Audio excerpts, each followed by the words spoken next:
കഴിഞ്ഞ ദിവസങ്ങളിൽ ഞാൻ ഓർപ്പിച്ചതുപോലെ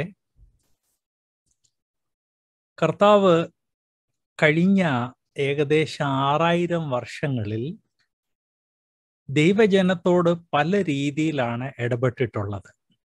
രക്ഷ എന്നും ക്രിസ്തുവിലുള്ള വിശ്വാസത്തിൽ കൂടെ ആയിരുന്നെങ്കിലും ദൈവജനത്തിൽ നിന്നുള്ള പ്രതീക്ഷയും അവർക്ക് വേണ്ടിയുള്ള നിയമങ്ങൾ വ്യത്യസ്തം ആയിരുന്നു. അങ്ങനെയുള്ള വ്യത്യസ്ത നിയമങ്ങൾ നമ്മൾ കാണുന്നതിനെ വ്യത്യസ്ത യുഗങ്ങളായിട്ട് ഡിവൈഡ് ചെയ്യുന്നു, അല്ലെങ്കിൽ വ്യത്യസ്ത യുഗങ്ങളിൽ പല നിയമങ്ങൾ കാണുന്നു. जैसा मैंने इसके पहले आप सबको याद दिलाया था, उद्धार हमेशा प्रभु यीशु के द्वारा ही रहा है, बलिदानों के द्वारा नहीं। लेकिन पिछले 6000 साल का जो मनुष्य का इतिहास है, इस इतिहास को यदि हम देखें तो परमेश्वर ने इस इतिहास को अलग अलग युगों में बांटा है और हर युग में अलग अलग नियम देखे जाते हैं। इनका अध्ययन बहुत जरूरी है, जिससे कि प्रभु के वचन का व्याख्यान जब हम करते हैं तब अर्थ का अनर्थ ना हो जाए। കർത്താവ് പല യുഗങ്ങളിൽ പല രീതിയിൽ ദൈവജനത്തോട് ഇടപെട്ടു. ദൈവത്തിൻ്റെ നൈതിക ധാർമ്മിക നിയമങ്ങൾ എല്ലാ തലമുറകളിലും ഒന്നു തന്നെയായിരുന്നു, രക്ഷയുടെ മാർഗം ഒന്നു തന്നെയായിരുന്നു. എന്നാൽ അതല്ലാതെയും പല രീതിയിലുള്ള നിയമങ്ങളും പ്രതീക്ഷകളും ഉണ്ടായിരുന്നു. ഇവ ഓരോ യുഗത്തിൽ വ്യത്യസ്തമായിരുന്നു എന്നുള്ള കാര്യം ഞാൻ ഓർപ്പിക്കട്ടെ. അത് നമ്മൾ ഓരോ യുഗം എടുക്കുമ്പം കുറച്ചുകൂടെ വ്യക്തമാകും എന്നുള്ള കാര്യം കൂടെ ഞാൻ ഓർപ്പിക്കട്ടെ. ഈ യുഗങ്ങളെ കുറിച്ച് പഠിക്കുന്നതിന് മുൻപ് അതിൻ്റെ പശ്ചാത്തലമായിട്ടുള്ള വിഷയങ്ങൾ നാം പഠിച്ചുകൊണ്ടിരിക്കുകയാണ്. പശ്ചാത്തലമായിട്ട് 7 ന്യായവിധികളാണ് ഇപ്പോൾ നമ്മൾ പഠിച്ചുകൊണ്ടിരിക്കുന്നത്. അതിൽ 2 ന്യായവിധികൾ നമ്മൾ ഓൾറെഡി കവർ ചെയ്ത് കഴിഞ്ഞു. കഴിഞ്ഞ ആഴ്ച ഇതിൻ്റെ എല്ലാം ഒരു റിവ്യൂ നമ്മൾ ഒന്നുകൂടി നോക്കി, നമ്മളെ തന്നെ ഒന്ന് ഓർമ്മയൊന്ന് അപ്ഡേറ്റ് ചെയ്യാൻ വേണ്ടി. परमेश्वर के वचन में कई युग पाए जाते हैं. आज हम कलीसिया युग में या मंडली युग में या एग्जैक्टली कहा जाए तो कृपा युग में जी रहे हैं. लेकिन इसके पहले भी 2 युग और थे. आने वाले समय में और युग आएंगे. इन सभी युगों में उद्धार हमेशा प्रभु यीशु में विश्वास के द्वारा है. इतना ही नहीं, परमेश्वर की धार्मिकता के नियम इन सभी युगों में एक ही है, लेकिन सामूहिक नियम इन सब में अलग अलग हैं. ये हमें समझना चाहिए. सामूहिक नियमों में क्या क्या अंतर था, ये प्रभु ने मदद की तो आने वाले दिनों में हम देखेंगे. लेकिन आने वाले दिनों में जब हम देखेंगे, उसके पहले इन युगों को डिवाइड करके देखने के पहले ये हमारे लिए जरूरी है कि थोड़ी सी पृष्ठभूमि देख ली जाए. और इस पृष्ठभूमि के रूप में हमने कई बातें देखी, जिनमें पिछले कुछ क्लासेस में हम परमेश्वर के न्याय के बारे में पढ़ रहे हैं. ന്യായവിധി എന്ന് കേൾക്കുമ്പോൾ വിശ്വാസികളുടെ ഇടയ്ക്ക് പൊതുവേ ഉള്ള ഒരു തെറ്റിദ്ധാരണ, അത് രക്ഷിക്കപ്പെടാത്തവർക്ക് വേണ്ടി മാത്രമുള്ള ഒരു കാര്യമാണെന്ന്. കഴിഞ്ഞ ആഴ്ച ഞാൻ ഓർപ്പിച്ചതുപോലെ ന്യായവിധി എന്ന് പറഞ്ഞാൽ നമ്മൾ ലാസ്റ്റ് ന്യായവിധിയിൽ നിന്ന് രക്ഷപ്പെട്ടു എങ്കിലും വിശ്വാസികൾ ന്യായവിധിയിൽ നിന്ന് പൂർണ്ണമായിട്ട് രക്ഷപ്പെട്ടിട്ടില്ല എന്നുള്ളത് നമ്മൾ മനസ്സിലാക്കണം. പ്രത്യേകിച്ച് 1 കൊരിന്ത്യർ 3 എബ്രായ ലേഖന 6-ാം അധ്യായം ആർക്കും അവഗണിക്കാൻ സാധിക്കത്തില്ല, അവഗണിക്കാൻ പാടില്ല. നമ്മളിൽ പലർ അവഗണിക്കുന്നു എന്നുള്ള വസ്തുത നാം വളരെ ഭയഭക്തിയോടെ മനസ്സിലാക്കി ആ 2 ഭാഗങ്ങൾ നമ്മൾ വായിച്ച് അതിൻ്റെ വെളിച്ചത്തിൽ നമ്മുടെ ജീവിതം ക്രമീകരിക്കേണ്ടത് ആവശ്യമാണ്. जब हम न्याय के बारे में पढ़ते हैं तब अक्सर लोग सोचते हैं कि विश्वासियों का कोई न्याय नहीं होगा। ये एक बहुत भारी गलतफहमी है, क्योंकि न्याय विश्वासियों का भी होगा, अविश्वासियों का भी होगा। ये बात हम विशेष रूप से याद रखें। न्याय विश्वासियों का भी होगा, अविश्वासियों का भी होगा। फर्क यह है कि विश्वासियों का जो आखिरी न्याय है वो अविश्वासियों का जो आखिरी न्याय है वो अब विश्वासियों को फेस नहीं करना पड़ेगा, लेकिन विश्वासियों का अपना न्याय होगा जो पहला कुरिन्थियों 3 और इब्रानियों 6 में हम देखते हैं। 1 कोरिന്ത്യർ 3 എബ്രായ ലേഖനം 6 പറയുന്നതിനെ കുറിച്ച് അത് ഡീറ്റെയിൽ ആയിട്ട് നോക്കുന്നതിന് മുൻപ് ഞാൻ മറ്റ് ചില വാക്യങ്ങൾ ദൈവജനത്തിന്റെ മുൻപ് വെക്കാൻ ആഗ്രഹിക്കുന്നു. നാം കർത്താവ് മധ്യാകാശത്തിൽ വരുമ്പോൾ എടുക്കപ്പെട്ട് കഴിഞ്ഞ് ഒരു വലിയൊരു തെറ്റിദ്ധാരണ, തേജസ്കരിക്കപ്പെട്ട ശരീരത്തിലാണ് എടുക്കപ്പെട്ടത്. ശരീരം തേജസ്കരിക്കപ്പെട്ട് കഴിഞ്ഞെങ്കിൽ പിന്നെ എന്ത് ന്യായവിധി? ദൈവവചനം വ്യക്തമായിട്ട് പറയുന്നത് നാം രൂപാന്തരപ്പെട്ട ശരീരത്തിലാണ് ഉയർത്തെഴുന്നേൽക്കുന്നത്. ഈ രൂപാന്തരപ്പെട്ട ശരീരം കറ, ചുളുക്കം, മാലിന്യം ഇല്ലാതാക്കാൻ നാം ആ അടിസ്ഥാനത്തിന്മേൽ പണിത മരം, പുല്ല്, വൈക്കോൽ അത് അഗ്നിയാൽ ശോധന ചെയ്ത് മാറ്റം ചെയ്യേണ്ടത് ആവശ്യമാണ്. അതുപോലെ നാം നമ്മുടെ ജീവിതത്തിൽ പ്രൊഡ്യൂസ് ചെയ്ത മുള്ളും പറക്കാരയും അത് അഗ്നിയാൽ ശോധന ചെയ്ത് അവിടുന്ന് ക്ലീൻ ചെയ്യേണ്ടത് ആവശ്യമാണ്. അത് നടക്കാൻ പോകുന്ന മധ്യാകാശത്താണ്. ഇത് നമ്മൾ വളരെ ഭയഭക്തിയോടെ ഓർക്കേണ്ട കാര്യമാണ്. ഇത് കേൾക്കുന്ന വിശ്വാസികൾക്ക് ഭയമായതുകൊണ്ട് പലർ ഈ വിഷയം സംസാരിക്കാറില്ല. വളരെ പ്രാർത്ഥനാപൂർവം അങ്ങ് അവഗണിക്കുന്ന വിഷയങ്ങളിലൊന്നാണ്. प्रभु का वचन स्पष्टतया बताता है कि प्रभु यीशु जब मध्य आकाश में आएंगे तब हम पुनर्जीवित या रूपांतर प्राप्त किए हुए शरीर के साथ पुनर्जीवित हो जाएंगे, लेकिन पुनर्जीवित व्यक्ति प्रभु के न्याय सिंहासन के समक्ष खड़ा होगा, जहां पर उसने जीते जी घास फूस और लकड़ी या इब्रानियों 6 के अनुसार कांटे और ऊंट कटारे उसने जो उगाए हैं उनका न्याय जरूरी है। अग्नि उनका न्याय करेगी, और जब ये सब उस व्यक्ति के शरीर से हटा दिए जाएंगे तब पुनर्जीवित शरीर जो है वो महिमित शरीर में बदल जाएगा। याद रखें, महिमित शरीर में ये चीजें नहीं होनी चाहिए. ഇതിനെക്കുറിച്ച് 1 കൊരിന്ത്യർ 5:9-10 നമ്മളൊന്ന് എടുക്കുന്നത് നല്ലതാ. इससे संबंधित 2 कोरिन्थियों 5:9 और 10 जरा देख लें. 2 കൊരിന്ത്യർ 5:9-10 ഞാൻ മലയാളത്തിന്റെ കൂടെ ഹിന്ദിയിൽ പറയുന്നതിനെ കുറിച്ച് ഒരു കാര്യം ഓർപ്പിക്കട്ടെ. നമ്മൾ മലയാളത്തിൽ പാടാറുണ്ടല്ലോ, വെള്ളത്തിനായി കേഴുന്ന വേഴാമ്പൽ പോൽ. ഇന്ന് ദൈവവചനത്തിന്റെ അടിസ്ഥാന ഉപദേശങ്ങൾ ഹിന്ദി ഭാഷയിൽ പഠിപ്പിക്കുന്നവർ വളരെ കുറവാണ്. ഒരു നല്ല ശതമാനം ഹിന്ദി ക്ലാസ് എടുക്കുന്ന ആളുകൾ ജസ്റ്റ് ഡിവോഷണൽസും കൊണ്ട് മാനേജ് ചെയ്യുക. അതുകൊണ്ട് ഇന്ന് വടക്കേ ഇന്ത്യയിൽ ദൈവവചനം പഠിക്കാൻ ഒരു ആഗ്രഹമുണ്ട്, എന്നാൽ വെള്ളത്തിന് വേണ്ടി കേഴുന്ന വേഴാമ്പൽ പോലെ അവർക്ക് കിട്ടുന്നില്ല. ഇവിടെ അങ്ങനെയുള്ള പലർ വന്നിട്ടുണ്ട്. അതുകൊണ്ട് അവർക്ക് വേണ്ടി നമ്മൾ ഒരു ശകലം കൺസിഡറേഷൻ ചെയ്യേണ്ടത് ആവശ്യമാണ്. അതുകൊണ്ടാണ് ഇംഗ്ലീഷ് മാറ്റിയിട്ട് ഇത് ഹിന്ദി ആക്കിയത്. ദൈവജനം അത് പ്രത്യേകം കൺസിഡർ ചെയ്യണമെന്ന് ഞാൻ ഓർപ്പിക്കുന്നു. ഇവിടെ 2 कोरिन्थियर 5:9-10 दूसरा कुरिन्थियों 5:9 और 10 में हम पढ़ते हैं, അതുകൊണ്ട് ശരീരത്തിൽ വസിച്ചാലും ശരീരം വിട്ടാലും ഞങ്ങൾ അവനെ പ്രസാദിപ്പിക്കുന്നവർ ആകുവാൻ അഭിമാനിക്കുന്നു.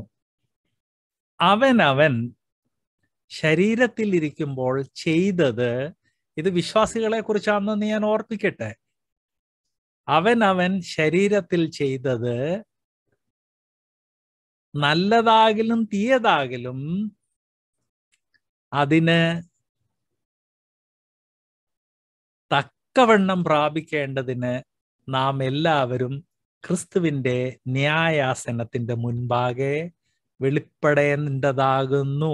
ഇവിടെ പ്രത്യേകം ഓർപ്പിക്കട്ടെ, നാം എല്ലാവരും, പ്രത്യേകം ഓർപ്പിക്കാൻ ആഗ്രഹിക്കുന്നത്, ഇത് അവിശ്വാസികളെ കുറിച്ചല്ല, ഇത് വിശ്വാസികളെ കുറിച്ചാണ് എന്ന് പ്രത്യേകം ഓർപ്പിക്കട്ടെ.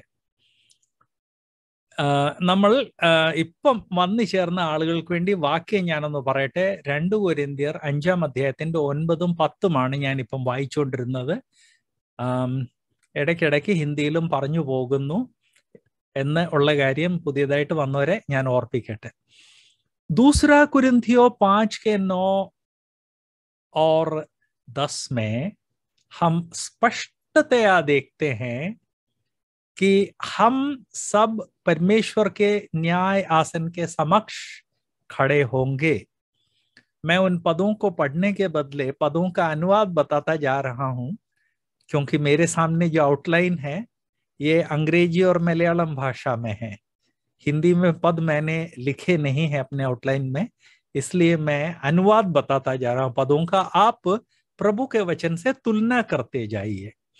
दूसरा कुरिन्थियों 5:9 और 10 कहता है कि हम सब प्रभु के न्याय आसन के सामने खड़े होंगे. ये हम सब कौन है? विश्वासी लोग. और यहां लिखा है कि सबका हाल खुल जाएगा, जिससे कि हम सब ने जीवित रहते हुए शरीर में जो कुछ किया था उसका उचित फल प्राप्त करें. भाइयों और बहनों, इसको हल्के से ना ले. ഇത് നമ്മൾ വളരെ സീരിയസ് ആയിട്ട് ഗൗരവത്തോടെ എടുക്കേണ്ട വിഷയമാണ്. കഴിഞ്ഞ ആഴ്ച ഞാൻ ഓർപ്പിച്ചതുപോലെ ഈ വിഷയത്തെക്കുറിച്ച് ചില വർഷങ്ങൾക്ക് മുൻപ് വേർപാട് മാസികയിൽ ഞാനും ഡോക്ടർ സനീഷ് ചെറിയാനും ഒരു സീരീസ് എടുത്തപ്പോൾ ചിലർ വളരെ ശക്തമായിട്ട് അതിനെ എതിർത്തവരോടെല്ലാം ഞങ്ങൾക്ക് ചാൻസ് കിട്ടിയ ആളുകളോട് മുഖാമുഖം ഞങ്ങൾ ചോദിച്ചു, എന്തിനാ എതിർക്കുന്നത്? ഈ തിരുവഴുത്തിൽ നിന്ന് ഞങ്ങൾ വാക്യം കാണിക്കുന്നില്ല, അത് തെറ്റാന്ന് നിങ്ങളൊന്ന് സ്ഥാപിക്കുക. അവർ എല്ലാവരും, അല്ലെങ്കിൽ അതിലൊരു നല്ല ശതമാനം ആളുകൾ പറഞ്ഞത്, ബ്രദറെ, ഇനിയും ഒരു ന്യായ വിസ്താരത്തിൽ നിൽക്കേണ്ടി വരും എന്ന് ചിന്തിക്കാൻ പോലും സാധിക്കുന്നില്ല, അതുകൊണ്ടാണ് എതിർക്കുന്നത്.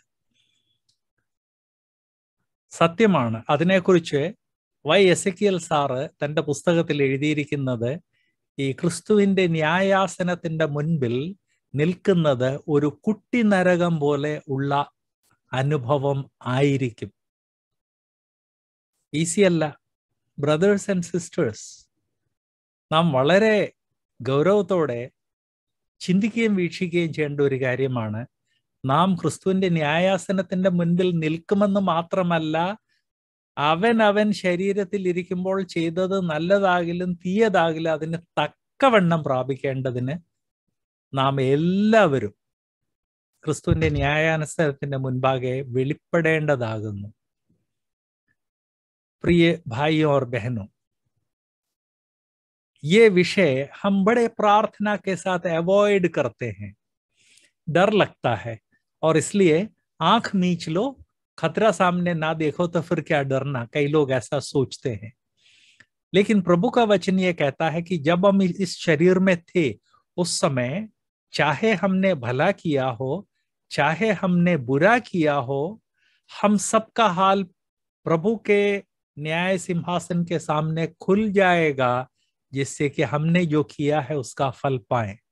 बहुत बहुत बहुत अधिक भय के साथ इस विषय को विषय के बारे में सोचना है.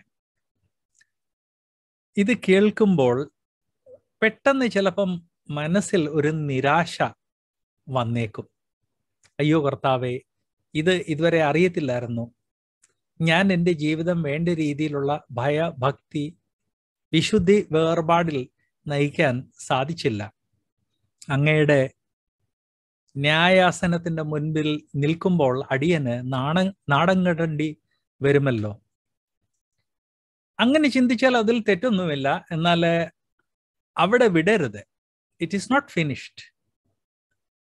അത്രയും ചിന്തിച്ചു കഴിഞ്ഞ് നമ്മൾ ചെയ്യേണ്ട ഒരു കാര്യമുണ്ട്. കർത്താവെ, അടിയന് ഇതുവരെയും തെറ്റുപറ്റി.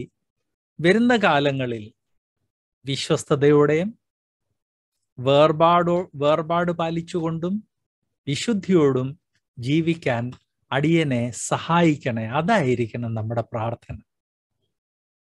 ക്രിസ്തീയ വിശ്വാസത്തെക്കുറിച്ച് ഇതിനു മുൻപ് ഞാൻ ഓർപ്പിച്ചല്ലോ. ക്രിസ്തീയ വിശ്വാസത്തിൽ it is never to late. താമസിച്ചു പോയി എന്നാർക്കും പറയാൻ സാധിക്കത്തില്ല. നമ്മൾ ഇങ്ങനെ പ്രാർത്ഥിക്കുമ്പോഴായിരിക്കും കർത്താവ് നമ്മുടെ ജീവിതത്തിൽ നമുക്ക് ഏറ്റവും അധികം വേർപാടും വിശുദ്ധിയും അതുപോലെ തന്നെ ഫലം പ്രകടിപ്പിക്കാൻ വേണ്ടിയുള്ള അവസരങ്ങൾ നൽകുന്നത്. प्रिय भाई और बहनों, हम में से कई लोग जब इसको पढ़ते हैं तब उनके मन में अचानक ये बात आती है, हाय हाय, मैंने तो अपने जीवन बर्बाद कर दिया, अब क्या करूं. ऐसा सोचना अच्छी बात है, लेकिन सिर्फ इतना सोचना पर्याप्त नहीं है. उसके साथ एक चीज और सोचना है, प्रभु जो हो गया हो गया, मुझे नहीं मालूम था, अज्ञान के काल में मैंने जो किया वो किया, क्षमा करें प्रभु. आने वाले दिनों में आपके वचन के अनुसार भय भक्ति, जो काम विश्वासियों को नहीं करना चाहिए उनसे अलगाव के साथ जीने के लिए मेरी मदद कीजिए. और मैं यकीन दिलाता हूं मेरे प्रिय भाइयों बहनों, यदि हम इस तरह से प्रार्थना करेंगे तो जो हो गया वो हो गया, लेकिन आने वाला समय, जो समय बीत चुका है, उसकी तुलना में हो सकता है 100 गुना आपके जीवन को अनुग्रह से भर दें. और तब आपको आपने ये जो प्रार्थना और याचना की है इसके लिए पछताना नहीं पड़ेगा. इसको सोचकर आगे बढ़े. हम सब के जीवन में प्रभु करे कि आज का दिन एक बदलाव का दिन हो. ഇതിന്റെ വെളിച്ചത്തിൽ ഇന്നത്തെ ദിവസം നമ്മുടെ എല്ലാവരുടെയും ജീവിതത്തിൽ മാറ്റത്തിനുള്ള ഒരു അവസരമായിട്ട് മാറട്ടെ എന്ന് ഞാൻ പ്രാർത്ഥിക്കുന്നു. അടുത്തതായിട്ട് നാം വായിക്കാൻ പോകുന്നത് रोमालेखनम 14:10. अगला पद जो हमें प्रभु के वचन से पढ़ना चाहिए वो रोमियो 14:10 है. रोमियो 14:10. ഇവിടെ നാം വായിക്കുന്നത്, എന്നാൽ നീ സഹോദരനെ വിധിക്കുന്നത് എന്ത്? അല്ല, നീ സഹോദരനെ ധിക്കരിക്കുന്നത് എന്ത്? സഹോദരനെ ധിക്കരിക്കുക എന്നുള്ളത് നമ്മുടെ വേർപാടുകാരുടെ ഇടയ്ക്ക് ഒരു കോമൺ പരിചയമാണെന്ന് ഓർപ്പിക്കട്ടെ. സഹോദരനെ ധിക്കരിക്കുന്നത് എന്ത്? നാം എല്ലാവരും ദൈവത്തിന്റെ ന്യായാസനത്തിന് മുൻപാകെ നിൽക്കേണ്ടി വരും. ഇവിടെ ആദ്യമേ ഞാൻ ഓർപ്പിക്കാൻ ആഗ്രഹിക്കുന്നത്, നാം എല്ലാവരും നിൽക്കേണ്ടി വരും. ബ്രദർ ജോൺസൺ കമന്റ് ബോക്സിൽ ഞാൻ പറയുന്ന റെഫറൻസസ് എല്ലാം പോസ്റ്റ് ചെയ്തു പോകുന്നുണ്ട്. ആരെങ്കിലും ഞാൻ പറയുന്നത് മിസ് ചെയ്യുവാണെങ്കിൽ കമന്റ് ബോക്സിൽ നോക്കിയാൽ മതി. അത് ബ്രദർ ഈ സൂം തുടങ്ങിയ സമയം തൊട്ട് ചെയ്യുന്ന സ്തുത്യാർഹമായിട്ടുള്ള ഒരു ശുശ്രൂഷയാണ്. Thank you brother. यदि मैं जो पद रेफरेंसेस बोल रहा हूँ किसी से मिस हो जाए तो कमेंट बॉक्स में देख लीजिए. भाई जॉनसन जब से जूम पर आए हैं, हमारे साथ हमसे जुड़े हैं, तब से उनकी बहुत ही एक आशीष से भरी हुई सेवा है कि सारे पद वहां पर पोस्ट करते चले जाते हैं. रेफरेंस भाई रेफरेंस से भी ज्यादा पोस्ट करते थे, जिसको मैंने मना कर दिया, जिससे कि हम में से हर व्यक्ति क्लास सुनते समय अपनी अपनी बाइबल खोलकर देखे कि ये वक्ता जो क्लास ले रहे हैं उसमें जो कह रहे हैं वो सही है गलत है. ഓക്കെ, तो ഇവിടെ നാം ആദ്യമേ ശ്രദ്ധിക്കേണ്ടത് നാം എല്ലാവരും എന്നാണ്. വിശ്വാസികൾക്കിനി ന്യായവിധി ഇല്ല എന്ന് പറയുന്ന ആളുകൾ വിശ്വാസികളെ എത്രയോ തെറ്റായ ഡയറക്ഷനിൽ നയിക്കുകയാണ് എന്ന് നാം മനസ്സിലാക്കണം.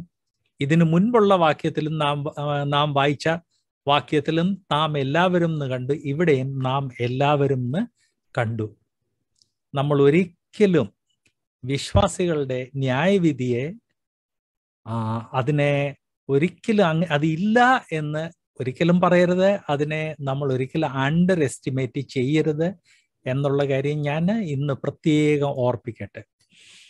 यहाँ पर पिछला जो पद हमने पढ़ा था 2 कुरिन्थियों से, और ये जो पद है, दोनों में एक वाक्यांश बार बार आया है, हम सब, जिसका मतलब यह है कि सारे विश्वासी परमेश्वर के न्याय आसन के सामने खड़े होंगे. इस मामले में बहुत सारे लोग बोलते नहीं हैं. कारण क्या है? हम सुनना नहीं चाहते.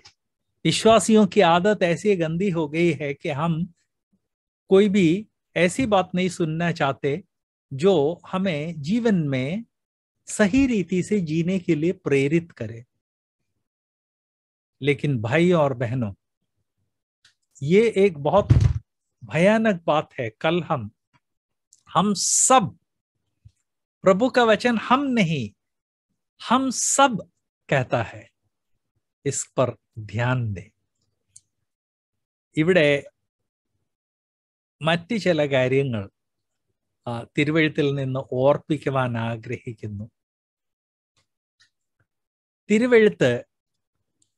തിരുവെഴുത്ത് പറയുന്ന ക്രിസ്തുവിന്റെ ന്യായാസനത്തെ നാം അവഗണിച്ചാൽ നാം എന്ത് ചെയ്യുകയാണ് എന്നുള്ളത് ഒന്ന് ഓർപ്പിക്കട്ടെ. നമുക്കെല്ലാവർക്കും അറിയാമല്ലോ, ഇപ്പോൾ ഒരു ഇലക്ട്രിസിറ്റി വളരെയധികം ഉപയോഗിക്കുന്ന ഒരു ലാബറട്ടറിയിൽ അല്ലെങ്കിൽ ഒരു ഫാക്ടറിയിൽ ചെന്ന് കഴിഞ്ഞാൽ വലിയ അക്ഷരത്തിൽ ഡേഞ്ചർ എന്ന് എഴുതാറുണ്ട്. അങ്ങനെ ഡേഞ്ചർ എന്ന് എഴുതിയിരിക്കുന്നിടത്ത് വേണ്ട രീതി വായിക്കുകയോ വായിച്ച് വ്യാഖ്യാനിക്കുകയോ ചെയ്യാൻ അറിയാൻ വയ്യാത്ത ഒരു കുട്ടിയെ നമ്മൾ പറഞ്ഞു വിടുവാണെങ്കിൽ ആ കുട്ടിയോട് എന്താ ചെയ്യുന്നത്? ആ കുട്ടിയെ മരണത്തിലേക്ക് നയിക്കുകയല്ലേ?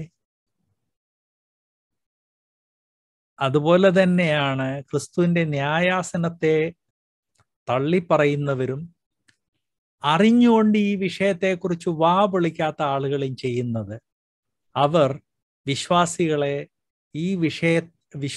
ഇടയ്ക്ക് ഈ വിഷയത്തെക്കുറിച്ച് അജ്ഞത സൃഷ്ടിച്ച്, അല്ലെ വിശ്വാസികളെ ഈ വിഷയം അറിയിക്കാതെ അവരുടെ ജീവിതത്തിൽ അവരെ നാശത്തിലേക്ക് നയിക്കുകയാണ്.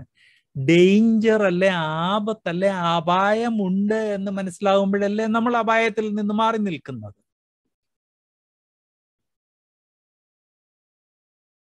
Take it seriously. നമ്മൾ ഇത് വളരെ സീരിയസ് ആയിട്ട് എടുക്കുകയും മറ്റുള്ളവരെ സീരിയസ് ആയിട്ട് പഠിപ്പിക്കുകയും ചെയ്യേണ്ടത് ആവശ്യമാണ്. हम जानते हैं कि लैबोरेटरीज वगैरह में, फैक्ट्रीज वगैरह में जहां बहुत हाई वोल्टेज होता है, वहां पर लाल अक्षर में खतरा लिखा रहता है और खोपड़ी का चित्र और हड्डियों का चित्र रहता है. मान के चलिए कि कोई बच्चा जो उसको पढ़ के उसकी व्याख्या नहीं कर सकता, या कोई मानसिक विकलांग व्यक्ति वहां पर आता है और हम दरवाजा खोलकर उस व्यक्ति को उस इलाके में जाने देते हैं जहां पर हर जगह हाई वोल्ट है, तो हम क्या कर रहे हैं? उस व्यक्ति को निश्चित मृत्यु की ओर धकेल रहे हैं.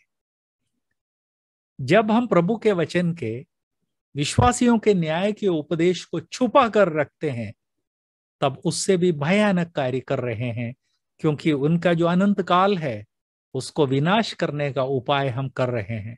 ऐसा ना करें. दूसरी बात, अपने खुद के जीवन में इन बातों को സാവധാനി സേ ലേ. ഈ വായിച്ച 2 വാക്യങ്ങളും വ്യക്തമാക്കുന്നത് നമ്മൾ എല്ലാവരും ക്രിസ്തുവിന്റെ ന്യായാസനത്തിന് മുൻപിൽ നിൽക്കും. ഇത് സഭായുഗത്തിലെ വിശ്വാസികളെ കുറിച്ചാണ്. മറ്റ് യുഗങ്ങളിലെ വിശ്വാസികളെ കുറിച്ച് മറ്റ് വേദപുസ്തകത്തിന്റെ മറ്റ് പല സ്ഥലങ്ങളിൽ പറഞ്ഞിട്ടുണ്ട്. പുതിയ നിയമത്തിൽ റോമാലേഖനം തൊട്ട് അല്ലെങ്കിൽ അപ്പോസ്തല പ്രവൃത്തി തൊട്ട് യൂദായുടെ ലേഖനം വരെയുള്ള പുസ്തകങ്ങളിൽ സഭാസത്യങ്ങളാണ് നാം കാണുന്നത്. അപ്പം ഇവിടെ ഈ മധ്യാകാശത്തെടുക്കപ്പെട്ട് ക്രിസ്തുവിന്റെ ന്യായാസനത്തിന്റെ മുൻപിൽ നിൽക്കുന്ന കാര്യം അത് സഭയ്ക്കുള്ളതാണ്. മറ്റു യുഗത്തിലുള്ളവരുടെ അവരുടെ ന്യായവിധി അത് വേറെയാണ്. ഇപ്പം നമ്മൾ സഭായുഗത്തിലെ വിശ്വാസികളായതുകൊണ്ട് നമ്മൾ ഇതിനെക്കുറിച്ചാണ് ശ്രദ്ധയോടെ പഠിക്കേണ്ടത്. കാരണം ഇത് നമ്മുടെയൊക്കെ ജീവിതത്തെയും ഭാവിയിൽ ദൈവം മുൻപാകെ നിൽക്കുമ്പോൾ നമുക്ക് കിട്ടുന്ന പ്രതിഫലത്തെ ബാധിക്കുന്ന കാര്യമാണ്. ഇവിടെ 2-3 കാര്യങ്ങൾ നമ്മൾ ശ്രദ്ധിക്കേണ്ടത്. ഒന്ന്, നാം എല്ലാവരും എന്നാണ് തിരുവെഴുത്ത് പറയുന്നത്. 2, ഇവിടെ നാം രക്ഷിക്കപ്പെട്ടവരാണോ രക്ഷിക്കപ്പെടാത്തവരാണോ എന്നുള്ള വിലയിരുത്തലല്ല നടക്കുന്നത്. നാം എല്ലാവരും എന്ന് പറഞ്ഞാൽ രക്ഷിക്കപ്പെട്ട വിശ്വാസികളെ കുറിച്ചാണ്. അപ്പൊ ഇവിടെ രക്ഷയല്ല വിഷയം. രക്ഷിക്കപ്പെട്ട് കഴിഞ്ഞ്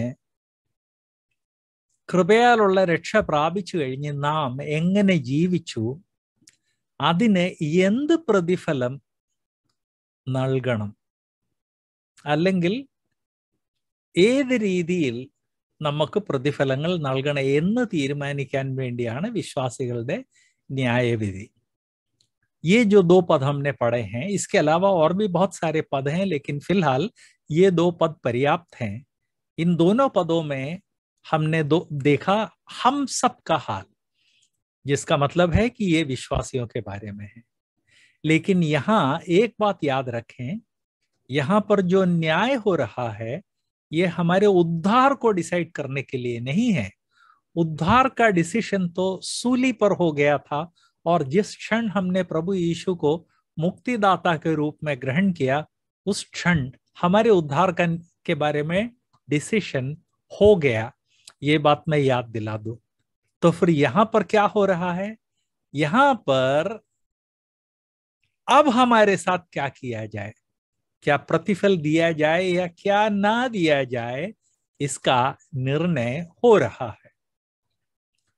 രക്ഷ നമ്മുടെ കർമ്മത്തിൽ കൂടെ അല്ല എന്ന് ദൈവവചനം വ്യക്തമായിട്ട് പറയുന്നുണ്ട്. എഫേസ്യ ലേഖനം 2-ാം അധ്യായത്തിന്റെ 8-ലും 9-ലും നാം വായിക്കുന്നത്, കൃപയാലല്ലോ നിങ്ങൾ വിശ്വാസമൂലം രക്ഷിക്കപ്പെട്ടിരിക്കുന്നത്, അതിന് നിങ്ങൾ കാരണമല്ല, ദൈവത്തിന്റെ ദാനം അത്രയാകുന്നു, ആരും പ്രശംസിക്കാതിരിപ്പാൻ പ്രവൃത്തികളും കാരണമല്ല. इफिसियों 2 अध्याय के 8 और 9 में हम देखते हैं कि परमेश्वर की कृपा के कारण विश्वास द्वारा तुमको उद्धार मिला, ये तुम्हारे कर्मों के कारण नहीं, जिससे लेकिन ये परमेश्वर का दान है, जिससे कोई व्यक्ति घमंड ना करे. तो ये जो न्याय हो रहा है ये आपके उद्धार का नहीं है. उद्धार तो परमेश्वर ने अपनी कृपा में हमको दे दिया है. यहाँ न्याय इस बात का हो रहा है कि जिसको उद्धार दिया उसने उद्धार के अनुरूप जीवन बिताया क्या.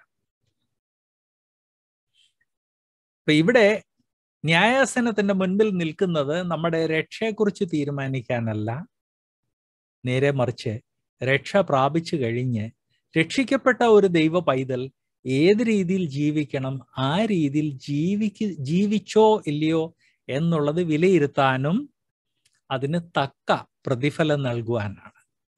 അവിടെ മറ്റൊരു കാര്യം ഞാൻ ഒരു പ്രാവശ്യം കൂടെ ഓർപ്പിക്കാൻ ആഗ്രഹിക്കുന്നത്, അത് 2 കൊരിന്ത്യർ 5-ാം അധ്യായത്തിന്റെ 10-ാം വാക്യത്തിലാണ്. അവനവൻ ശരീരത്തിലിരിക്കുമ്പോൾ ചെയ്തത് നല്ലതാകിലും തീയതാകിലും അതിന് തക്കവണ്ണം പ്രാപിക്കേണ്ടതിന്. അപ്പൊ ക്രിസ്തു നമുക്ക് വേണ്ടി കുരിശിൽ മരിച്ചതുകൊണ്ട് ഇനിയും ശിക്ഷയൊന്നും ലഭിക്കത്തില്ല എന്ന് ചിന്തിക്കരുത്. പാപത്തിന് ശിക്ഷയില്ല, പാപത്തിന്റെ ശമ്പളം മരണമത്രേ. എന്നാൽ ദൈവകൃപയോ നമ്മുടെ കർത്താവായ യേശു ക്രിസ്തുവിൽ നിത്യജീവൻ തന്നെ. ഇവിടെ പാപത്തിനല്ല ശിക്ഷിക്കുന്നത്, പാപമല്ലാതെയും ധാരാളം തീയതായ കാര്യങ്ങൾ നമ്മുടെ ജീവിതത്തിൽ ഉണ്ട് എന്നുള്ളത് നമ്മൾ മനസ്സിലാക്കണം. यहाँ एक बात मैं और याद दिला दूं कि जब न्याय होगा तो दूसरा कुरिन्थियों 5वें अध्याय के 10वें पद के अनुसार हमने अपने शरीर में अच्छा किया हो या भला किया हो उसके अनुसार फल मिलेगा। आप कहेंगे कि हमने जो बुरा किया उसका फल तो प्रभु ने सूली पर जो है दे दिया। बुरा किया का नहीं, हमने जो पाप किया था, पाप की मजदूरी मृत्यु है, लेकिन परमेश्वर का वरदान प्रभु यीशु में शाश्वत जीवन है। लेकिन पाप के अलावा भी बहुत सारे बुरे काम होते हैं, ये हमको समझना चाहिए। ശരീരത്തിൽ ചെയ്യുന്ന തീയതായ കാര്യങ്ങൾ, അത് പാപമല്ലാതെയും ധാരാളം തീയതായ കാര്യങ്ങൾ ഉണ്ട് എന്നുള്ള കാര്യം ഞാൻ ഓർപ്പിക്കട്ടെ. ആ അന്തരം നാം വ്യക്തമായിട്ട് മനസ്സിലാക്കണം.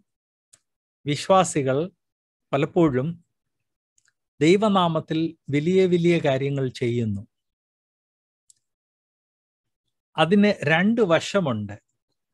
ഒന്ന് പാപം, മറ്റൊന്ന് വഞ്ചന. ദൈവജനത്തെയോ ദൈവജന അല്ലാത്തവരെയോ വഞ്ചിക്കുന്നത്. ആ രണ്ട് വശങ്ങളുണ്ട് എന്ന് നമ്മൾ മനസ്സിലാക്കണം. അതാണ് തീയതായ നീ ദൈവവചനം പറഞ്ഞിരിക്കുന്നത്. വിശ്വാസികൾ അവരുടെ ജീവിതത്തിൽ പാപമല്ലാത്ത തീയതായ കാര്യങ്ങൾ ചെയ്യുന്നു. അതിൻ്റെ ഒരു പ്രത്യേകത, ചില കാര്യങ്ങൾക്ക് രണ്ട് വശമുണ്ട്. ഒരു സൈഡ് പാപമാണ്, ഒരു സൈഡ് അതേ നാം ചെയ്യുന്ന പ്രവൃത്തി അതിൻ്റെ തീയതായ വശങ്ങളുണ്ട്. ഒരു സിമ്പിൾ ഒരു ഉദാഹരണം എടുത്താൽ, ഇപ്പൊ കേരളത്തിൽ തന്നെ ന്യൂസ് മാധ്യമങ്ങൾ വ്യക്തമാക്കിയിരിക്കുന്നത്, ഈ പലയിടത്ത് കാരിസ്മാറ്റിക് പ്രാസംഗികന്മാര് പ്രസംഗിക്കുന്നിടത്ത് ഭൂതബാധയും കൊണ്ട് ആളുകൾ വരുന്നു, ഞൊണ്ടിയ ആളുകൾ വരുന്നു, തളർന്ന ആളുകൾ വരുന്നു, അവരെല്ലാം സൗഖ്യമായി എഴുന്നേറ്റ് ഓടുന്നു. ഇതെല്ലാം കാശ് കൊടുത്ത് ഡ്രാമ ചെയ്യിപ്പിക്കുകയാണെന്നുള്ളത് മാധ്യമങ്ങൾ അടുത്ത ഇടയ്ക്ക് വ്യക്തമാക്കിയിട്ടുണ്ട്. ഈ ഡ്രാമ കാണിക്കുന്നവരുടെ ഇന്റർവ്യൂ തന്നെ മാധ്യമങ്ങളിൽ വന്നു. അപ്പൊ അങ്ങനെ കാശ് കൊടുത്ത് അവരെ കൊണ്ട് ഡ്രാമ ചെയ്യിപ്പിക്കുന്നത് ഒരു വശത്ത് അത് പാപമാണ്. കാരണം ഇത് ദൈവാത്മാവ് ചെയ്യുന്നെന്ന് പറയുന്നു, എന്നാൽ അത് ആക്ച്വലി മോണോ ആക്ടിങ്. ആ പാപത്തിന്റെ തന്നെ ഒരു തീയതായ വശമുണ്ട്. ആ വശമാണ് ഇത് കാണുന്ന ആളുകളെ കൺഫ്യൂസ് ചെയ്യുന്നു. നാം വ്യക്തമായിട്ട് മനസ്സിലാക്കേണ്ടത്, നമ്മുടെ കർമ്മങ്ങൾക്ക്, എല്ലാ കർമ്മങ്ങൾക്കല്ല, ധാരാളം കർമ്മങ്ങൾ, നമ്മൾ കർത്താവിന്റെ നാമത്തിൽ ചെയ്യുന്ന ധാരാളം കർമ്മങ്ങൾ, അതിൻ്റെ ഒരു പാപവശമുണ്ട്, അതിൻ്റെ ഒരു തീയതായ വശമുണ്ട്. ആ തീയതായ വശം, ജനത്തിന്റെ മുൻപിൽ നാം അത് ചെയ്തു, ഇത് ചെയ്യുന്നു, ഇത് ചെയ്യുന്നു, അത് വെറും മരം, പുല്ല്, വൈക്കോൽ, മുള്ളും ഞെരിഞ്ഞിലുമാണ്. അത് അവിടെ കത്തി ചാമ്പലായി പോകും. അതാണ് നല്ലതാണെങ്കിലും തീയതാണെങ്കിലും തക്കതായ പ്രതിഫലം ലഭിക്കുമെന്ന് ദൈവവചനം ഓർപ്പിക്കുന്നത്. मैं कह रहा था भाइयों बहनों, प्रभु का वचन कहता हमने भला किया हो या बुरा किया हो. आप कहेंगे कि हमने जो बुरा किया है उन सब का तो प्रभु ने सूली पर जो है उन सब की सजा भुगत ली. ऐसा नहीं है. हम जीवन में जो काम करते हैं, कई काम ऐसे होते हैं कि उसका एक साइड पाप होता है, लेकिन उसका दूसरा साइड बुरा होता है. यदि प्रभु यीशु के नाम में हम दूसरों को के सामने नाटक करते हैं तो नाटक पाप है. मैं ड्रामा की बात नहीं कर रहा. मतलब जैसे हमने किसी को चंगा किया, जिसको चंगा किया उसको पहले से पैसा दिए कि अरे भैया तू आके कह देना कि तू लंगड़ाता था और मैंने तेरे लिए प्रार्थना की तो तेरी टांग सही हो गई. अभी अखबारों में और इलेक्ट्रॉनिक मीडिया में इस तरह के कई लोगों के इंटरव्यू आए हैं जिन्होंने बताया कि हम पैसा लेके नाटक करते थे. तो आप इस तरह का जो नाटक करवा रहे हैं, उसके लिए पैसा दे रहे हैं, ये पाप है. उस नाटक के द्वारा लोगों को धोखा हो रहा है. वो समझते हैं कि अरे आप तो बड़े संत हैं, भक्त हैं, वो है, ये है. ये घास फूस और लकड़ी है, कांटे और ऊंट कटारे है. तो इस बात को याद रखें कि अच्छा किया हो, बुरा किया हो, प्रभु के न्याय आसन के सामने लेखा देना पड़ेगा. ये सोच के भय और भक्ति के साथ जीवन बिताएं. മനുഷ്യൻ കർമ്മം കൊണ്ടല്ല രക്ഷ പ്രാപിക്കുന്നത്, എന്നുള്ളത് സത്യമാണെങ്കിലും രക്ഷ കഴിഞ്ഞുള്ള കർമ്മങ്ങൾ വളരെ പ്രാധാന്യം അർഹിക്കുന്നു എന്നുള്ളത് നാം മറക്കാൻ പാടില്ല. കഴിഞ്ഞ ചില വർഷങ്ങളായിട്ട് ഈ വിഷയത്തെ വളരെ സ്ട്രോങ് ആയിട്ട് നമ്മുടെ ഇടയ്ക്ക് സപ്രസ് തന്നെ ചെയ്യുന്നു. ഞാൻ തന്നെ പലരോട് ചോദിച്ചിട്ടുണ്ട്, എന്തുകൊണ്ട് ഈ വിഷയത്തെക്കുറിച്ച് സംസാരിക്കുന്നില്ല. അവരുടെ എല്ലാം മറുപടി അച്ഛായ അങ്ങനെ തിരുവഴുത്തിലുള്ള എല്ലാ കാര്യവും തുറന്നു പറഞ്ഞു കഴിഞ്ഞാൽ പിന്നെ ആരും വിളിക്കത്തില്ല, ആരും പുൾപിറ്റിൽ വിളിക്കത്തില്ല, പ്രസംഗിക്കാനുള്ള ചാൻസ് നഷ്ടപ്പെടും. അപ്പൊ ഈ ചാൻസ് നഷ്ടപ്പെടുന്നതിൻ്റെ കാരണം കൊണ്ട് തിരുവഴുത്തിൻ്റെ വളരെ കാതലായ പല സത്യങ്ങളെ ഒളിച്ചു വെക്കുന്ന ഒരു ടെൻഡൻസി നാം കാണുന്നുണ്ട്. അതിൻ്റെ കാരണം കൊണ്ടാണ് ഈ വിഷയം നമ്മളധികം കേൾക്കാത്തത്. എന്നാൽ ബ്രദേഴ്സ് ആൻഡ് സിസ്റ്റേഴ്സ്, അതുകൊണ്ട് നമുക്ക് എല്ലാവർക്കും വളരെയധികം നഷ്ടമുണ്ടായിട്ടുണ്ട്. നാം നമ്മുടെ ജീവിതത്തിൽ എത്രയോ ഭയഭക്തിയോടെയും ശ്രദ്ധയോടെ ജീവിക്കണമായിരുന്നു. അത് സാധിച്ചില്ല എന്നുള്ള കാര്യം നാം എല്ലാവരും അത് മനസ്സിലാക്കേണ്ടതാണ്, സമ്മതിക്കേണ്ടതാണ്. मैं याद दिलाना चाहता हूं कि इन विषयों के ऊपर लोग इसलिए नहीं बोलते, उनका कहना है कि लोग बुरा मान जाते हैं। तो बुरा मान जाते हैं, इस कारण हम इन विषयों को उनके साथ छुपा कर रखते हैं, लुका छिपी खेलते हैं। परिणाम क्या है? हम उनकी जिंदगी को बर्बाद कर रहे हैं। खतरे का निशान जो है उसको हटाकर एक व्यक्ति को उसके मृत्यु की ओर जाने के लिए प्रेरित कर रहे हैं। यहाँ आत्मिक मृत्यु से तात्पर्य नहीं है, वो अपने जीवन को बर्बाद कर रहा है। इस कारण आज का दिन हम जरा भय और भक्ति के साथ एक बार और ध्यान से देखें. മുന്നോട്ട് പോകുന്നതിന് മുൻപ് ഞാൻ ഒരു പ്രാവശ്യം കൂടെ ഓർപ്പിക്കാൻ ആഗ്രഹിക്കുന്ന ബ്രദേഴ്സ് ആൻഡ് സിസ്റ്റേഴ്സ്,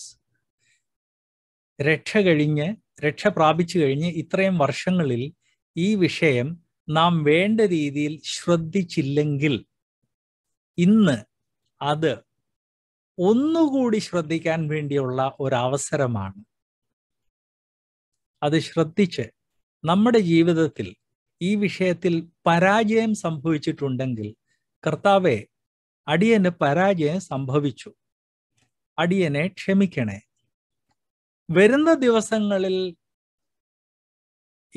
ഇത് മനസ്സിലാക്കി വരുന്ന ദിവസങ്ങളിൽ അടിയന് ഇരട്ടി ഉത്സാഹത്തോടെ വേർപാടും വിശുദ്ധിയും സമർപ്പണത്തോടെ ജീവിക്കാൻ സഹായിക്കണേ എന്ന് പ്രാർത്ഥിക്കാൻ നമ്മൾ ഓരോരുത്തരെയും ദൈവം സഹായിക്കട്ടെ.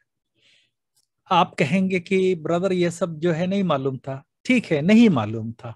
जो हो गया हम भूतकाल को जाकर वापस रीराइटिंग नहीं कर सकते, लेकिन हम एक काम तो कर सकते हैं, प्रभु से कहें कि हे प्रभु नहीं मालूम था, इसलिए ध्यान नहीं दिया, गलती हो गई, माफ करें, मदद कीजिए कि आइंदा मैं पूर्ण भय और भक्ति के साथ एक समर्पित जीवन बिताऊं. मैं सच कहता हूं, मसीही जीवन में कोई भी चीज बहुत लेट नहीं है. कल का भूला आज घर वापस आ जाए तो भूला नहीं माना जाता. उसी तरह से आज तक जो हो गया, लेकिन अब कम से कम अपने जीवन में जो बदलाव लाना है वो लाने के लिए प्रभु मदद करे.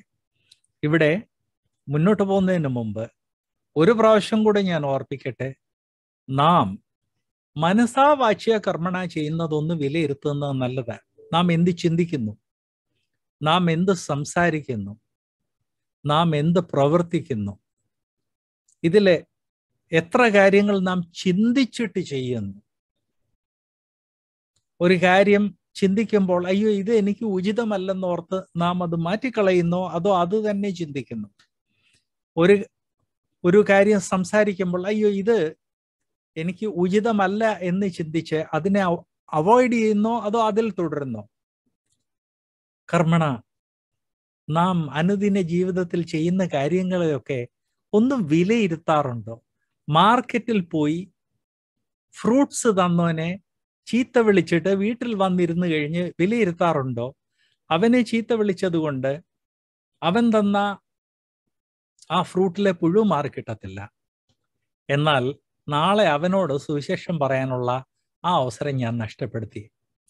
ഒരു 100 രൂപ നഷ്ടപ്പെട്ട് കാണും, 100 രൂപയ്ക്കാണോ കൂടുതൽ വിലയുള്ളത്, അതോ അവന്റെ ആത്മാവിനാണോ ദൈവം മുൻപാകെ കൂടുതൽ വിലയുള്ളത്? കാരണം രണ്ടിനും ഞാൻ വില കൊടുക്കേണ്ടി വരും. ഫ്രൂട്ടിന് ഞാൻ കൊടുത്തു കഴിഞ്ഞു, അവന്റെ ആത്മാവിന് അവനെ നശിപ്പിക്കാൻ ഞാൻ കാരണമായെങ്കിൽ അതിനും വില കൊടുക്കേണ്ടി വരും. മറക്കാൻ പാടില്ലാത്ത കാര്യമാണ്. ഇതിന്റെ വെളിച്ചത്തിൽ നാം ഓരോരുത്തരും ഇന്ന് ഒരു തീരുമാനമെടുക്കണം എന്ന് ഞാൻ അഭ്യർത്ഥിക്കുന്നു. അതുകൊണ്ട് ഇന്നത്തെ ഈ ക്ലാസ്സും കൊണ്ട് നമ്മിൽ ഓരോരുത്തരും ഒരു തീരുമാനമെടുക്കാൻ വേണ്ടി ദൈവം സഹായിക്കട്ടെ. കർമ്മങ്ങളെ ദൈവം ന്യായം വിധിക്കുമെന്നുള്ളത് തിരുവെഴുത്ത് വ്യക്തമായിട്ട് വേറെ പലയിടത്ത് പറയുന്നുണ്ട്. 2 തിമോത്തിയോസ് 4:8 നമുക്കൊന്ന് നോക്കാം. 2 തിമോത്തിയോസ് 4:8. दूसरा तिमोती 4:8 जो है वो हमारे कर्मों के बारे में कहता है. किस तरह के कर्म?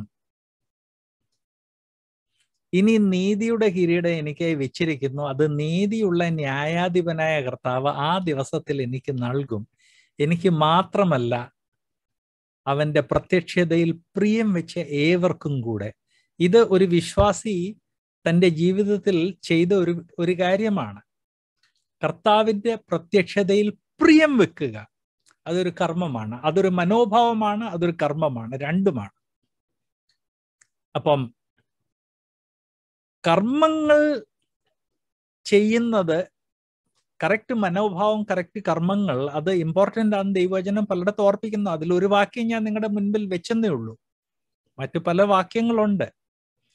അപ്പൊ ഈവൻ നമ്മുടെ മനോഭാവം പോലും ദൈവം വിലയിരുത്തും, എന്നിട്ട് നീതിയുടെ കിരീടം നൽകും.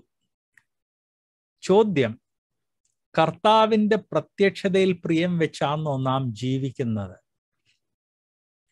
നിങ്ങൾ പറഞ്ഞെന്നിരിക്കും, യെസ് ബ്രദർ, യെസ് ബ്രദർ, കർത്താവിന്റെ പ്രത്യക്ഷത പ്രിയം വെച്ച് തന്നെയാണ് ജീവിക്കുന്നത്. ഒന്നുകൂടി ഒന്ന് ചിന്തിച്ചു നോക്കിയാൽ, परमेश्वर के वचन में हमारे जीवन के जो कर्म हैं, जिसके बारे में विश्वासियों को ध्यान देना चाहिए और जिसका प्रतिफल हमको मिलेगा, उसके बारे में बहुत सारे पद हैं, जिसमें से कुछ सैंपल पद मैं आपके सामने रखना चाहता हूं। जिसमें से एक है 2 तिमोती 4:8। 2 तिमोती 4:8 कहता है कि अब मेरे लिए धार्मिकता का वो मुकुट रखा हुआ है, जो वह धर्मी न्यायी न केवल मुझे देंगे बल्कि हर उस व्यक्ति को देंगे जो प्रभु के दोबारा प्रभु के दोबारा आगमन से स्नेह करते हैं और उसमें आशा रखते हैं। आप कहेंगे, हाँ ब्रदर, मैं तो प्रभु के दोबारा आगमन में बहुत प्रेम करता हूं, या उस विषय पे मेरी बड़ी आशा है। फिर से जरा सोचें,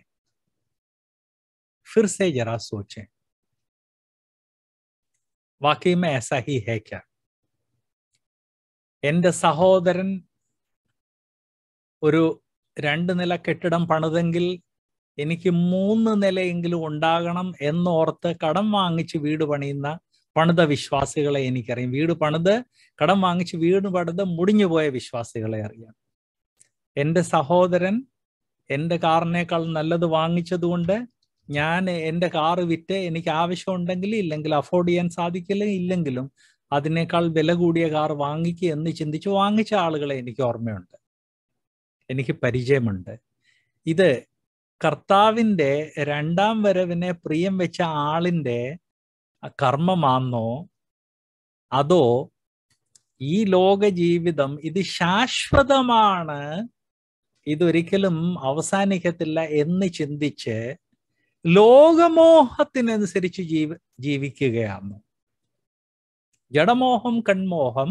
3ാമത്തേത് ജീവനത്തിന്റെ പ്രതാപം. ഇത് ജഡമോഹവും കൺമോഹവും ജീവനത്തിന്റെ പ്രതാപമാണോ, അതോ കർത്താവിന്റെ 2ാം വരവിനെ, കർത്താവിന്റെ പ്രത്യക്ഷതയിൽ പ്രിയം വെച്ച് ജീവിക്കുകയാണോ? നമ്മൾ നമ്മളെ തന്നെ ഒന്ന് വിലയിരുത്തി നോക്കേണ്ടത് ആവശ്യമാണ്. यहाँ पर हम देखते हैं प्रभु का जो दोबारा आगमन है उसको प्रिय जानकर जीवन बिताएं। आप कहेंगे मैं तो ऐसा ही जीवन बिताता हूं। मेरा एक प्रश्न है प्रिय भाइयों, हम अपने भाइयों के साथ प्रतियोगिता के साथ जीते हैं या नहीं? मैं ऐसे बहुत सारे लोगों को जानता हूं, हमेशा उनकी प्रतियोगिता अपने भाई के साथ रहती है। बहनों को भी जानता हूं, भाई ने जो है 2 मंजिला मकान बनाया, मैं कर्जा लेके 3 मंजिला बना बना लेता हूं, भले ही मैं बर्बाद हो जाऊं, लेकिन हाँ, भाई ने जो है मेरी गाड़ी से बड़ी गाड़ी खरीदी, मैं अपनी गाड़ी बेची उससे भी बड़ी खरीदता हूं। सवाल यह है, आपकी आशा बड़े मकान में और बड़ी गाड़ी में है या प्रभु यीशु जल्दी ही आने वाले हैं इसमें है? जिसकी आशा प्रभु के पुनरागमन में है, वो तो ये सोच के चलेगा कि भैया गाड़ी है इधर उधर जाने के लिए पर्याप्त है, मकान है रहने के लिए पर्याप्त है, बाकी को मारो गोली। वाकई में जरा हम अपने आप को ധ്യാൻ से जांचें. നമ്മളെ തന്നെ വളരെ ശ്രദ്ധയോടെ ഒന്ന് വിലയിരുത്തേണ്ടത് ആവശ്യമാണ്. നമ്മൾ ജീവിതത്തിൽ ചെയ്യുന്ന പല കാര്യങ്ങളും അത് നമ്മുടെ സഹോദരനോടോ സഹോദരിയോടോ മത്സരത്തോടെയാണ് ചെയ്യുന്നത്. നമ്മുടെ ആവശ്യമല്ല അവിടെ വിഷയം, മത്സരം. ഈ മത്സര ബുദ്ധി കർത്താവിൻ്റെ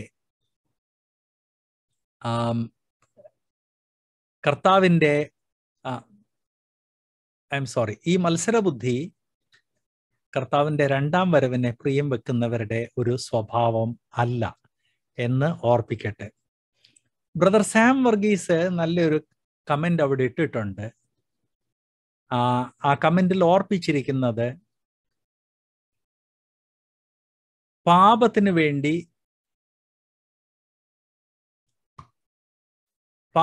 നാം ചെയ്ത പാപത്തിന് വേണ്ടി നമ്മളെ ന്യായം വിധിക്കാനല്ല ക്രിസ്തുവിന്റെ ന്യായാസനം. I agree. ബ്രദർ സാം, ഞാനത് എനിക്ക് ഒന്ന് ബ്രദർ വരുന്നതിന് മുമ്പ് ഇവിടെ വ്യക്തമായിട്ട് പറഞ്ഞായിരുന്നു. വിശ്വാസിയുടെ രക്ഷയോ രക്ഷയുടെ ഭദ്രതയോ അല്ല ഇവിടെ വിഷയം. വിഷയം രക്ഷിക്കപ്പെട്ട് കഴിഞ്ഞ് നാം ചെയ്തത് നല്ലതോ തീയതോ അത് വിലയിരുത്താൻ വേണ്ടിയാണ് നാം ക്രിസ്തുവിന്റെ ന്യായാസനത്തിന്റെ മുൻപിൽ നിൽക്കുന്നത്. ആ കമന്റിന് വേണ്ടി വളരെ താങ്ക് यू ब्रदर. एक भाई ने फिर से याद दिलाया हम में से सबको ये बात समझ लेनी चाहिए कि यहाँ उद्धार के लिए न्याय नहीं हो रहा है, वो हो चुका है. हम उद्धार प्राप्त कर चुके हैं हमेशा हमेशा के लिए. लेकिन जिन्होंने उद्धार प्राप्त किया है उन सबका न्याय होगा उद्धार के पश्चात उन्होंने जो कर्म किए हैं उसके लिए. तो आज फिर से मैं याद दिलाना चाहता हूं, भाइयों बहनों, एक बार और प्रभु के सामने हम अपने आप को जांचें और जीवन में जो बदलाव आना है उस बदलाव के लिए प्रभु से प्रार्थना करें. ഒരു പ്രാവശ്യം കൂടെ ഓർപ്പിക്കട്ടെ, നമുക്ക് ഇന്ന് വരെ സാധിച്ചില്ല അതുകൊണ്ട് എല്ലാം ഫിനിഷ്ഡ്, അങ്ങനെയല്ല. ക്രിസ്തീയ ജീവിതത്തിൽ ശരിയായ കാഴ്ചപ്പാട്, കർത്താവെ അടിയന് തെറ്റുപറ്റി, അടിയന് ഒരവസരം കൂടെ നൽകണേ എന്നുള്ളതാണ്. അങ്ങനെ പ്രാർത്ഥിച്ചാൽ ആ ശിഷ്ടായുസ് ഇതിനു മുൻപ് നാം നഷ്ടപ്പെടുത്തിയതിനേക്കാൾ കൂടുതൽ ഏൺ ചെയ്യാൻ വേണ്ടി उള്ള ഒരു അവസരമായിരിക്കും എന്ന് ഓർപ്പിക്കട്ടെ. आज प्रभु ने इस तरह से जो मौका दिया उसके लिए मैं धन्यवाद देता हूँ. मेरे एक अनुरोध है कि जो लोग हिंदी समझ सकते हैं ऐसे और लोगों को भी आकर ये क्लास अटेंड करने के लिए मोटिवेट कीजिए, जिससे प्रभु के वचन की जो मूलभूत बातें हैं, फंडामेंटल डॉक्ट्रिन्स है, सीखने के लिए उनको एक अच्छा प्लेटफॉर्म मिल सके. കർത്താവ് ഇങ്ങനെ ഒരു അവസരം നൽകിയതിന് ഞാൻ ദൈവത്തെ സ്തുതിക്കുന്നു. ദൈവം അനുവദിച്ചാൽ വരുന്ന ദിവസങ്ങളിൽ ഈ വിഷയങ്ങൾ നമ്മൾ കണ്ടിന്യൂ ചെയ്യുന്നതായിരിക്കും. ഒരു പ്രാവശ്യം കൂടെ ഓർപ്പിക്കട്ടെ, ഭയഭക്തിയോടെ ജീവിക്കാൻ ദൈവം നമ്മളെ സഹായിക്കട്ടെ. भय और भक्ति के साथ जीवन बिताने के लिए प्रभु हम सबकी मदद करे. प्रभु के नाम की स्तुति हो. ദൈവനാമം മഹത്വപ്പെടട്ടെ.